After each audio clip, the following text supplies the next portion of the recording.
عبدالعلي ایسیچو چې دی نو زما دا زوی بوتلی و، بیا مونږ مردان کې ایجي دی له درخواست ورکړو، بیا هم دا ایجي له ورکړو، ځای په ځای مونږ دلته کې ورپسې بیا هم میډیو والو ته ووې، ډي پي او له هم ورکړو. بیا د هغې نه پس بیا دی پیدا شو په کوړي جهانګیري کې ورکړو، یو میاشت یې غیب کړی و.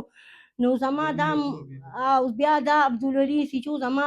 زوی د پرانا روز د ټول کلي په مخ کې اوچت کړ، دی بیمار و.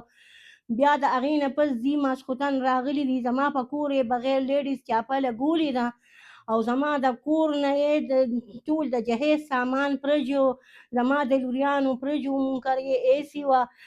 کولر و، نور څه وغیره سامان و، هغه دی ټول مات ګوډ کړی دی، هغه هغه پروت دی. بیا د چرګانو کوډګۍ هم دغه کړې ده، نو چرګانو څه ګناه کړې وه،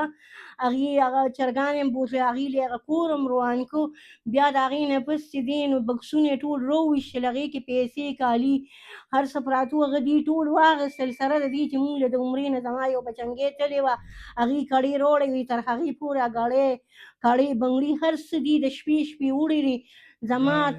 او زمونږ تاسو ته دا خواست دی،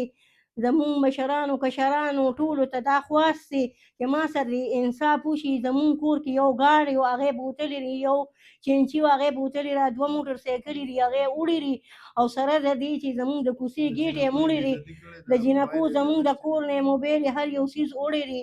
او بیا یې زمونږ د کور دومره بېعزتي کړې ده چې زه پښتانه یم، پښتو لرمه، راشئ که یقین هم نه کېږي. د دې بې عزتۍ مونږه انصاف غواړو، انصاف غواړو، سره د دې چې دا شی که یقین هم نه کېږي. زه به تاسو رونو بوځم کور ته، زما د کور حالات په تاسو وګورئ. زما داسې مثال دی کله چې زه په یو حجره کې ناسته یم، ولې زه پښتو لرم، زه پښتنه یم، اخر انصاف زما د زوی څه ګناه کړې وه چې دی یې حجت کړی دی، او ما ته د انصاف میلو چې زه انصاف لپاره دلته کې رونو راغلی یم. دا زما لپاره یو مرګ دی چې زه تاسو ته راغواست کوم، او به زه پښتو لرم، زه بېوسه بېدسه یم، زه یې دونه هغه راوستې یم، زه یې د زړه بیماره کړم، یو څه په ګولو پایم، زما سینه خرابه شوله، په ماړه کېدل راشي، چې چل راباندې وشي، بېهوشه شم،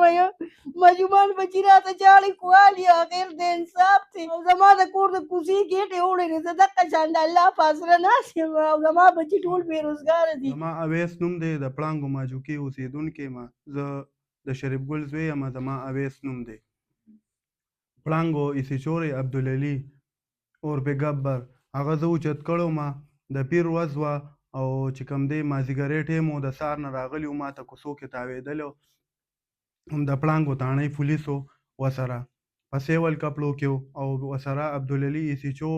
زه یې اوچت کړلمه، زما یې ډېره زیاته بېعزتي وکړله، زما نه یې کمیس پرتوګ هر یو شیز ویستی و، او چې کوم دی زه یې ډېر زیات ذلیله کړی یم، زه یې سوځولی یم، په ما نه یې په یار و، په ما نه څه کیس و، او بېشک بېګناه یې زه اوچت کړی وم، ما نه یې د پیسو ډیمانډونه کولو چې ما له یو پیسې راکړې. د دې نه یو پیره مخکې هم زه کیسر خان ایسیچو اوچت کړم، هغه ما نه د پیسو ډیمانډ کو، بیا زه پې کړلم چې دغه شانتې زه ترې بیا وتښتېدلم، مازدیګری ټیم و، سهار یې نیولی وم، مازدیګر ته بیا وتښتېدلم، ما نه د پیسو ډیمانډ کو، خو ما ورته موږ سره د رزق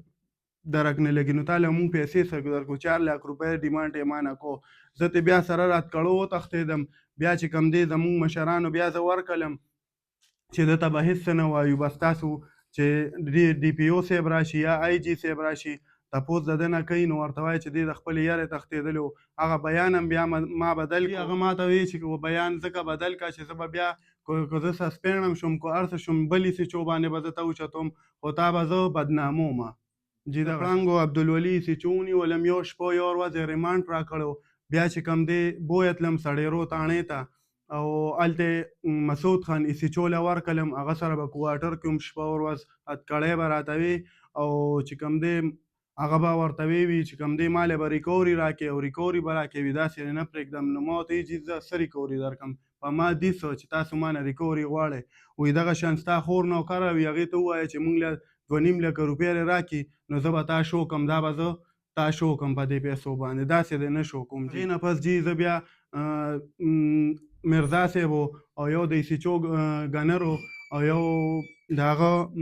یو د اسپۍ و، زه یې اکوړي تاڼې ته په موټر کې بوتلم، او چې کوم دی هلته ایسیچو له ورکړلم، د ایسیچو الطاف نوم دی جي، او هغه له ورکړم، هغه سره خبره ښه سیټ کړې وه او په زه د جمعې په ورځ بوتلم او بیا چې کوم دی د خالي په ورځ یې په ما باندې پرچه کټ کړله، ما پسې چرس او پوډر واچول جي. او بیا د اتوار په ورځ زه عدالت ته بوتلم، بیا زه جیل ته شوم جي. او بیا جی زه یو هفته پس راووتم جي په زمان ما راوړي دي که نه، دا ماله د عدالت نه ماله جي اډر هم راکړ، ما په ده باندې بایسې هم کړی جي. زه خپل زیاتیات انصاف غواړم جي، ما دا د دې دپاره راوړي دي جي. او د ده خلاف اف آی آر نه کېږي جي. زما ډي پي او صاحب ته هم درخواست دی او زما آی جي صاحب ته هم درخواست دی، زما وزیر اعلی ته هم درخواست دی چې په ده باندې اف آی آر وشي جي او موږ سره انصاف پوره وشي جي. بایسې په ده کړې وه او دوی بغیر سامان لیډیز راغلي دي، زما د کور ډېره بېعزتي کړې ده او داسې اډر خو نه و راغستی چې ده زما زوی هم بوتلې بغیر دغه لیډیز، او بیا د هغې باوجود دوی راغلي دي زما د کور یې دانه بېعزتي کړې ده. نو زه دلته د ډېرې مجبورۍ او د ډېر دغه نه راغلې یم، زه انصاف غواړم. واپس والو چې موږ سره به زیاتیت هره پیره کېږي، یو پیره وشو دا دویم ځل دی، سبا به بل راشي به موږ سره دا زیاتیت کوي، خوند به وموني جي. نو به زه انصاف او موږ نه غواړم څه منشیات پرو شو، نه غله یو، نه ډاکوان یو. موږ ته ثبوت وښیي بیا د موږ پانسي کې موږ سره چې بیا څه کوي ودرېږي. زه یې په غلا نیولم، یا په څه نیولم، یا زه چرس خرڅوم، یا پوډر خرڅوم، یا څه یم جي، یا زه دهشتګرد یم، زه څه شی یم او تاسو ما مجبوروئ، زه څوک یم؟ او زما سره چې دته دا خواست دی که نه چې زما دته دا خواست دی که نه چې دته دا کس چا مونږ ورته خوړي وو، زمونږ د کور سیډي نه ته پته اډرس دا یې ورکړي دي، دوی به ما ته هغه قسم ښي. نو بیا به د هغې باوجود زما زوی سره دومره سزا مونږ له راکوله او بیا دغه د کوڅې ګیټ یې وړی دی. نو مونږ پښتو لرو، مونږ پښتانه عزتدار خلک یو،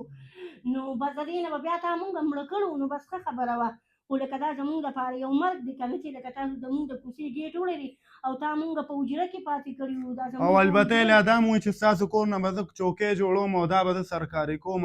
زمونږ نه کاغذونه هر څه وړي، زمونږ د موبایل یې ټول هر څه وړي دي، زمونږ د کور کاغذونه یې وړي دي، زمونږ د ګاډي کاغذونه یې وړي دي او زما والد صاحب یې بېعزته کړی دی. اخر په څه